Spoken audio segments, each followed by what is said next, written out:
240. 230. Come on down, bitch. 210. 200. Real good speed. Shit. Okay, we're back. Okay. Watch it. Let the stick go. Hold it. Jesus. Okay. Oh, shit. Put her down. Speed brakes out. We're 130. Get the nose on. Okay, we're in direct. Landing a space shuttle orbiter is not easy. Hey guys, welcome to our discussion on digital design and sustainment. By the end of this video, we will be able to show how we can improve context and collaboration, resulting in better scaled agility and flow, higher quality and compliance, lower tech debt, and, as a bonus, a self-sustaining way to recruit, cross-train, and retain motivated people. First, we'll use the shuttle orbiter to illustrate the basics of Scaled Agile Framework for Enterprise, or SAFE, architectural runway, non-functional requirements, and the impact of risk. Then we'll discuss how a cost-effective solution intent repository capability can help busy people have context-rich collaboration and develop faster, higher quality solutions that are more sustainable in the long term. And by the way, I'll frequently give practical advice to scale and improve digital business collaboration, especially leveraging BPM and enterprise architecture. Hit the subscribe button to stay informed about more content from Lean Scaled Architects. Now let's discuss our shuttle orbiter example, and we're going to discuss something infrastructure related and perhaps a bit taken for granted, but is crucial for space shuttle landings, the runway. The underlying concept we're illustrating is called architectural runway, which is the existing code, components, and technical infrastructure needed to implement near-term features without excessive redesign and delay. For now, let's focus on the basic concept of runway as infrastructure support. You just saw the shuttle orbiter landing using what we'll call a runway enabler version 1.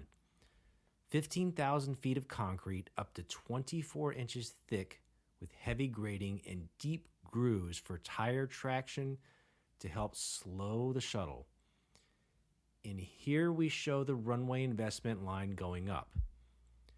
Now, using this runway investment is going to be the orbiter landing solution version 1 to build tires and brakes version 1.0.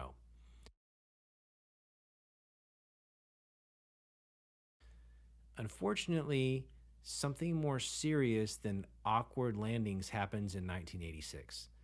The Challenger shuttle disaster, an explosion killing all crew members aboard. While the landing system had nothing to do with that, there were repercussions and hearings and a resulting stronger safety culture all across NASA. Out of this come two non-functional requirements related to safety, constraining feature development. That is, to reduce the risk of tire explosion and reduce the risk of runway overrun. More runway investment occurred with our now runway enabler version 1.1, smoothing the first and last 3,500 feet of runway and reducing hydroplane grooves. An upgraded shuttle landing solution version 2 is going to use that safer runway and now needs upgraded carbon brakes, beefed up landing gear, nose wheel steering, and an explosive drag chute. And now we have our first major point. Risk concerns are a part of any solution, even if it's not rocket science. At a minimum, we typically need some kind of security or data protection considerations. Such risk concerns are captured and governed through policies and related controls and standards, and addressing them will introduce constraints on the backlog known as non-functional requirements. So, for example, safety, reliability, and security. Furthermore, it's even more important that these risks are visible in context of the process, people, and technology. and that there are pre-approved standards, design patterns, and unit tests easily available.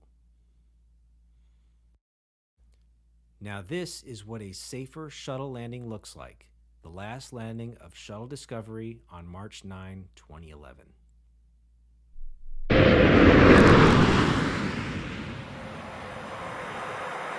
Main gear. Landing gear now down and locked.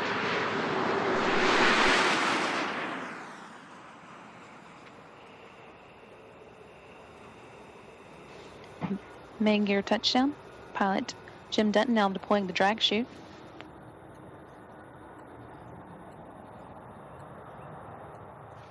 Nose gear touchdown.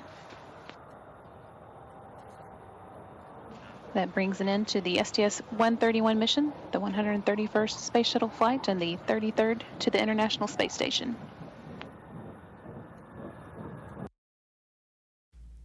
And today, the runway is contracted for use as a car speed test track. Shown is a picture of NASA astronaut John McBride with the Bugatti Chiron with a clear view of those runway hydroplane grooves we've been discussing.